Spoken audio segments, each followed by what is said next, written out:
Hola, queridos amigos. Bienvenidos a Explorando la Palabra, un programa radial y en línea dedicado a leer, amar y vivir todo el consejo de Dios. Si el Señor lo permite, nuestra intención es avanzar verso por verso, capítulo por capítulo, a través de toda la Biblia. Acompañándonos para continuar este recorrido, está nuestro maestro de la Biblia aquí en Explorando la Palabra, el pastor Paul Carter. Si tienen su Biblia con ustedes, me encantaría que la abrieran ahora en 2 de Corintios, capítulo 3. Las divisiones de capítulos, una vez más, no son especialmente útiles aquí. Los versículos 1 al 6 del capítulo 3 realmente forman parte del argumento que se venía desarrollando en la segunda mitad del capítulo 2. Pablo está explicando lo que significa ser un ministro del nuevo pacto. La vida de un ministro del nuevo pacto ilustra el evangelio que se le ha confiado predicar. Así que Pablo dice: soy como un prisionero que está siendo llevado en una procesión triunfal romana. Me veo como el evangelio y huelo como el evangelio. Estoy siendo llevado por todo el mundo como un trofeo de la gracia de Dios. Y ahora Pablo continúa con ese mismo hilo de pensamiento aquí en el capítulo 3. Escuchen ahora la palabra del Señor, comenzando en el versículo 1. ¿Comenzamos otra vez a recomendarnos a nosotros mismos? ¿O acaso necesitamos, como algunos, cartas de recomendación para ustedes o de parte de ustedes? Ustedes son nuestra carta, escrita en nuestros corazones, conocida y leída por todos los hombres, siendo manifiesto que son carta de Cristo redactada por nosotros, no escrita con tinta, sino con el Espíritu del Dios vivo, no en tablas de piedra, sino en tablas de corazones humanos. Así que aquí suponemos que los opositores de Pablo, o sus rivales en Corinto, habían llegado llevando cartas de recomendación. Ahora bien, hay bastante debate aquí en cuanto a la identidad de estos opositores. Otra vez, como dije en el episodio introductorio, leer la correspondencia a los corintios es un poquito como escuchar la conversación de un amigo por teléfono. Solo estás recibiendo la mitad de la información. Y por eso estamos haciendo aquí un poco de reconstrucción creativa. Creemos que los opositores eran esencialmente judaizantes. Puede que hayan sido las mismas personas que habían causado problemas a los creyentes en Galacia. En Gálatas capítulo 2, Pablo habló de ciertos hombres que vinieron de parte de Jacobo. Eso está en Gálatas capítulo 2, versículo 12. Ahora bien, en el concilio de Jerusalén, Pablo y Jacobo estaban cantando de la misma partitura, por decirlo así. Así que suponemos que estas eran personas que quizá habían sido recomendadas por Jacobo como buenos hermanos cristianos judíos, dignos de recibir hospitalidad. Y entonces ellos tal vez usaron esa recomendación para posicionarse como maestros profesionales, o incluso como delegados apostólicos. Aunque casi con toda seguridad eso no era lo que Jacobo pretendía, si es que en verdad las cartas de recomendación venían de él. De nuevo, estamos haciendo reconstrucción aquí. Sí sabemos que hubo un debate importante en la primera generación acerca de cuán judía debía ser la iglesia. Cuánta continuidad y cuánta discontinuidad hay entre el Antiguo Testamento y el Nuevo Testamento. Esa fue la pregunta original.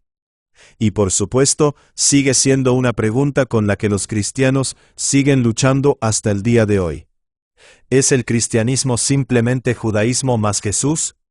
¿O estamos tratando con odres nuevos para contener el vino nuevo del Espíritu? Así que definitivamente había maestros y aspirantes a maestros allá afuera en el mundo del primer siglo, que estaban diciendo truneadas cosas muy diferentes a los gentiles interesados. Cosas muy distintas de las que decía el apóstol Pablo. Quienesquiera que hayan sido, ellos afirmaban tener cartas de recomendación. Y Pablo dice: ¿necesito yo una carta así para servir entre ustedes? Ustedes, por encima de todos, deberían saber que no la necesito, porque ustedes son mi carta de recomendación. El hecho de que ustedes nacieron de nuevo, El hecho de que están llenos del Espíritu. El hecho de que llegaron a esta condición, humanamente hablando, por medio de mi predicación y enseñanza. Debería ser toda la carta de recomendación que yo necesito. Versículo 4. Esta confianza tenemos hacia Dios por medio de Cristo. Nosotros mismos, para pensar que cosa alguna procede de nosotros, sino que nuestra suficiencia es de Dios, el cual también nos hizo suficientes como ministros de un nuevo pacto, no de la letra, sino del Espíritu. Porque la letra mata, pero el Espíritu da vida. Así que la posición de Pablo como apóstol queda confirmada por la obra del Espíritu a través de él, lo cual está en completa armonía con todo su argumento.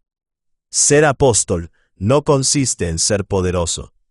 Consiste en ser un canal para la obra poderosa del Espíritu. Esa es una diferencia sutil, pero muy importante. Pablo quiere ser claro. Él no está diciendo que él sea suficiente.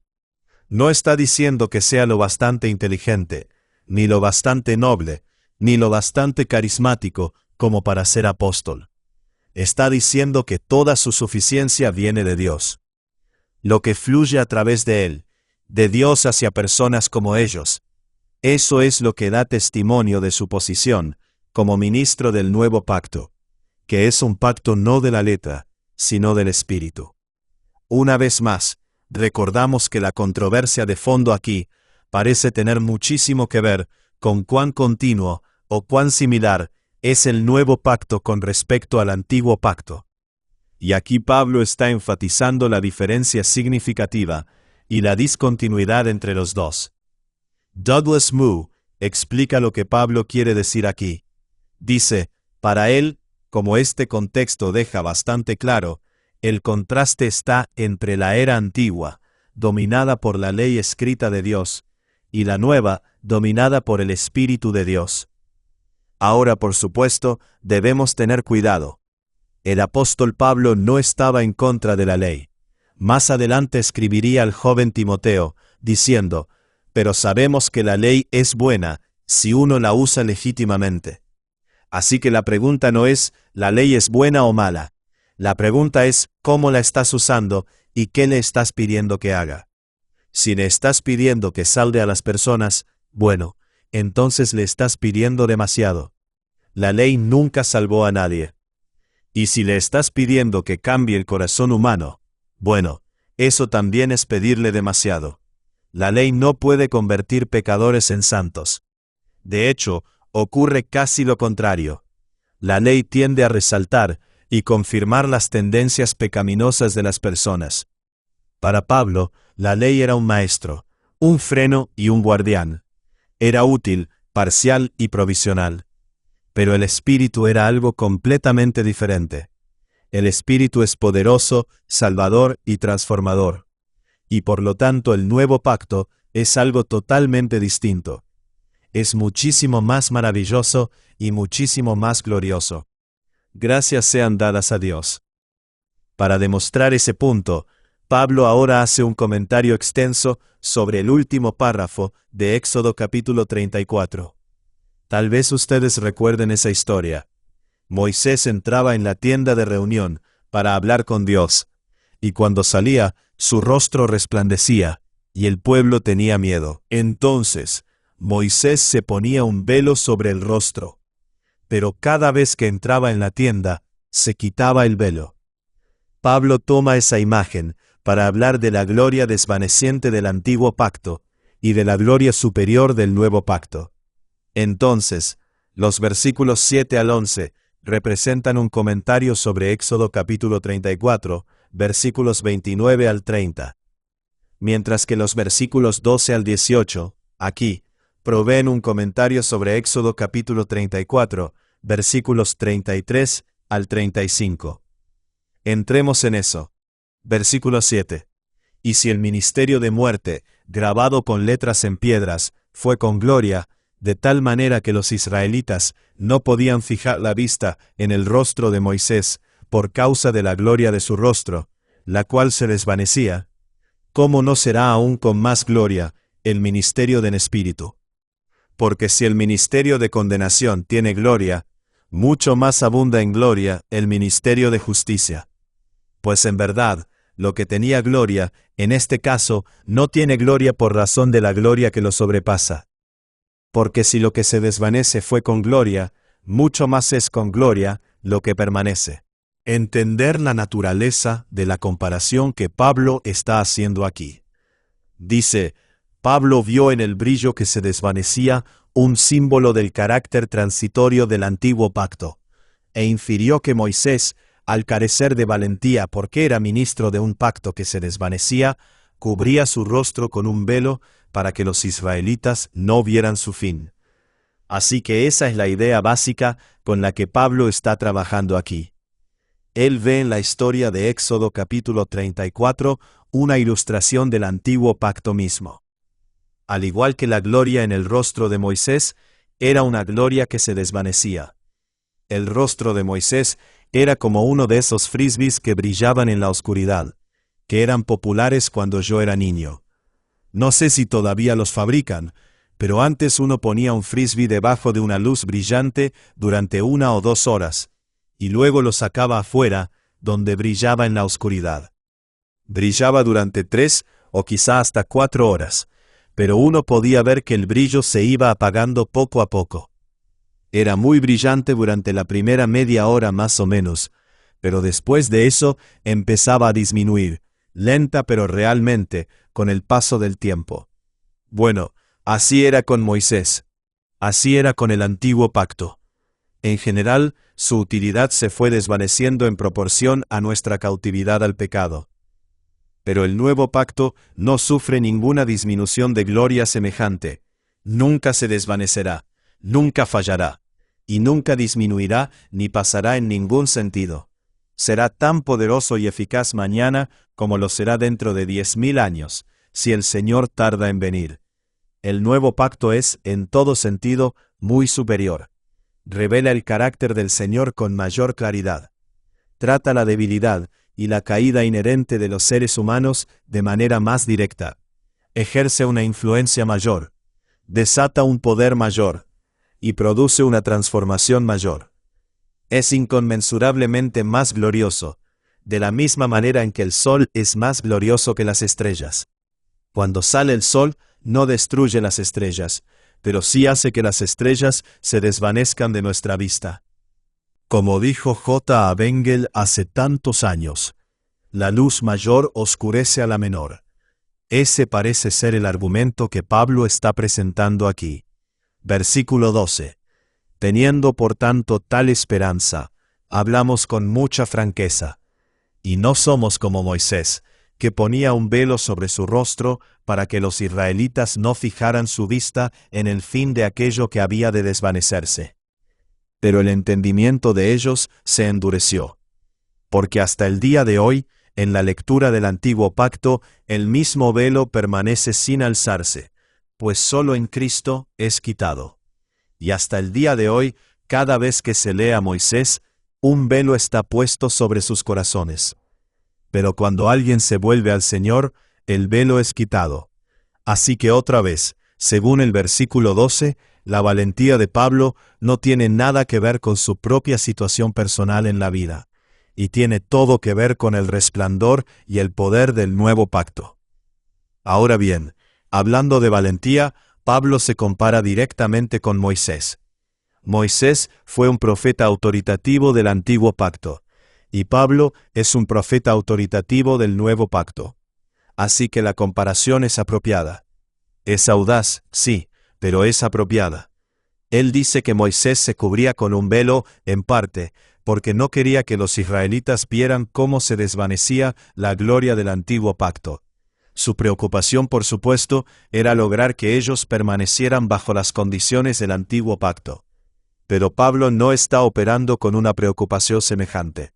El nuevo pacto, del cual él es ministro, nunca se desvanecerá, nunca fallará, ni sufrirá disminución alguna de ningún tipo, y por lo tanto su valentía supera incluso la de Moisés. De todos modos, las mentes de los israelitas fueron endurecidas. Ellos no podían entender de qué se trataba realmente el antiguo pacto. No veían lo que estaba revelando, porque sus mentes estaban endurecidas. Pero cuando uno se vuelve al Señor, el velo es quitado.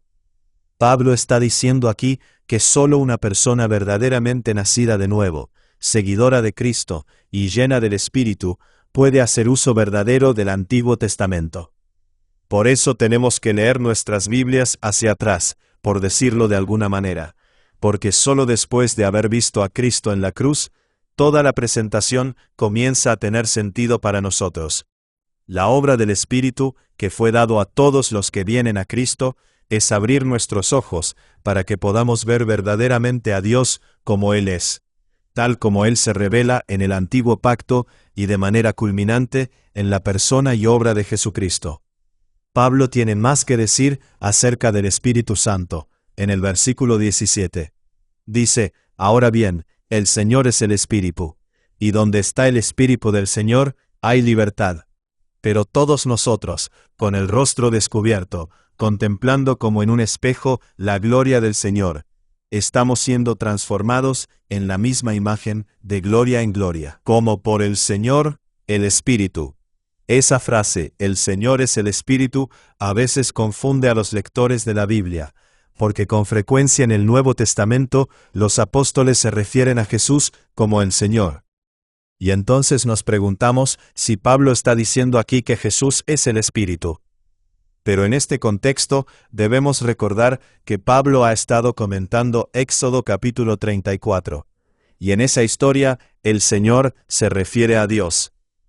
Así que el comentario Tyndale del Nuevo Testamento dice aquí de manera muy útil: normalmente, cuando Pablo usa la palabra Señor, se refiere a Cristo. Pero aquí, donde está adaptando la lectura de la Septuaginta de Éxodo capítulo 34, versículo 34, el título debe entenderse como una referencia a Dios. Así que el Espíritu en nosotros es Dios. Eso es lo que este texto está diciendo. Y donde está el Espíritu de Dios, allí hay libertad. Inmediatamente necesitamos saber de qué clase de libertad estamos hablando aquí. Libertad, para un lector norteamericano del siglo XXI, podría implicar la libertad de hacer lo que uno quiera hacer, de vivir como uno quiera vivir. Pero esa no es la libertad de la que se está hablando aquí. Wyatt Graham ofrece un resumen útil. Dice, cuando Pablo dice, donde está el Espíritu del Señor, hay libertad, quiere decir que somos libres para disfrutar las bendiciones del ministerio del Espíritu Santo en el nuevo pacto, y libres del ministerio de muerte en la ley. Eso es exactamente correcto. La mayoría de los comentarios ofrecerán una interpretación similar.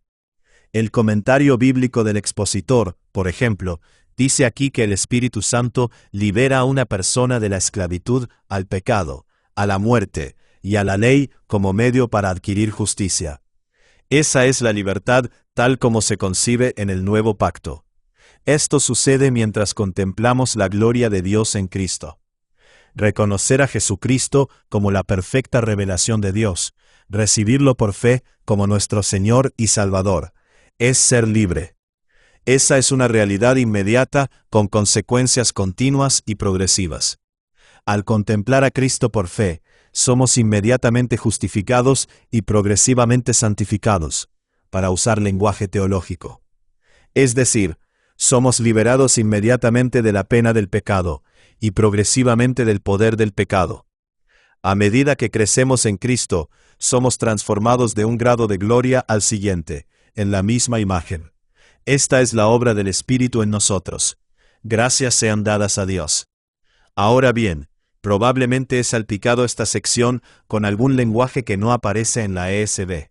Segunda de Corintios capítulo 3, versículo 18, es uno de mis versículos favoritos de la Biblia. Y por eso creo que lo tengo memorizado en 3 traducciones diferentes. Y lo he memorizado en 3 etapas diferentes de mi vida, cuando estaba usando esas diversas traducciones. Una de ellas es la NRSV, que usé en la universidad y en el seminario. Esa versión expresa el versículo de esta manera: pero todos nosotros, con el rostro descubierto, viendo la gloria del Señor como reflejada en un espejo. Estamos siendo transformados en la misma imagen, de un grado de gloria a otro, porque esto viene del Señor, el Espíritu. Esa frase, como reflejada en un espejo, no es un adorno ni una ampliación. Es una traducción directa de la palabra griega muy inusual que Pablo usa aquí. Él usa la palabra katoptrisomai, que literalmente significa mostrar o ver en un espejo. Así que la idea es que cuando miramos a Cristo, estamos viendo lo que Dios quiere que veamos de Él. Jesús es la perfecta revelación de Dios. Y mientras vemos eso, mientras contemplamos eso por fe, en adoración, en estudio, con el paso del tiempo, somos cambiados. Las personas llegan a ser aquello que contemplan. Las personas llegan a ser aquello que adoran. Todo el cuerpo sigue a la cabeza. Así que como dice el antiguo himno, fija tus ojos en Jesús. Y al mirar de lleno su rostro maravilloso, las cosas de esta tierra comienzan a perder su brillo extraño bajo la luz de su gloria y de su gracia. La gloria de Dios en el rostro de Jesucristo es transformadora. Cuando el velo es quitado y somos acercados, somos hechos humanos otra vez. Y más que humanos, no somos solamente restaurados a nuestra naturaleza original, sino que somos elevados a algo más allá de eso. Pablo no dice que seremos cambiados, de un grado de gloria al siguiente, de regreso simplemente a nuestra dignidad y llamado originales, por maravilloso que eso sería. Más bien, dice que seremos cambiados a la misma imagen, es decir, a la misma imagen que estamos contemplando, que es la imagen de Cristo. Así que Max Seyfried dice aquí que el Señor quiere hablar con nosotros cara a cara, como habló con Moisés. Es esta relación de comunicación y de entrega, en la cual el don es el dador mismo, lo que constituye nuestra salvación. La condenación y la ruptura de la comunicación, producidas por nuestra rebelión y señaladas por el velo de Moisés, son vencidas por aquello que obra el Señor, que es el Espíritu. ¿Están escuchando eso? Me doy cuenta de que los eruditos escriben de una manera diferente a la mayoría de las personas. Así que permítanme bajar esto al lenguaje de la calle, porque es absolutamente asombroso, y no quiero que se lo pierdan. Lo que Pablo está diciendo aquí es que todo verdadero creyente tiene una experiencia semejante a la que disfrutó Moisés. Hablamos con Dios cara a cara, por decirlo así, porque el velo ha sido quitado, de modo que podemos ver a Dios y oír a Dios tal como Él se revela en la persona y obra de Cristo. Por lo tanto, Él es el don supremo que constituye nuestra salvación. Dios es el Evangelio. Dios, tal como se revela en Jesucristo, es el Evangelio. Dios es lo que recibimos por medio del Evangelio de Jesucristo. Dios revelado en Cristo, y Dios moviéndose y obrando en nuestros corazones por medio del ministerio del Espíritu Santo. Eso es lo que significa ser salvo. Significa tener acceso, intimidad, relación, instrucción, dirección, poder y crecimiento. Gracias sean dadas a Dios. Y gracias a ustedes por escuchar otro episodio de Explorando la Palabra. Gracias por acompañarnos en este episodio de Explorando la Palabra. Si este estudio ha sido de bendición para ti, considera compartirlo con otros para que más personas puedan profundizar en las Escrituras. Recuerda que el propósito de estudiar la Biblia no es solamente adquirir conocimiento, sino conocer más profundamente a Cristo y vivir de acuerdo con la verdad de su palabra. Nos vemos en el próximo episodio, mientras continuamos explorando la palabra de Dios juntos.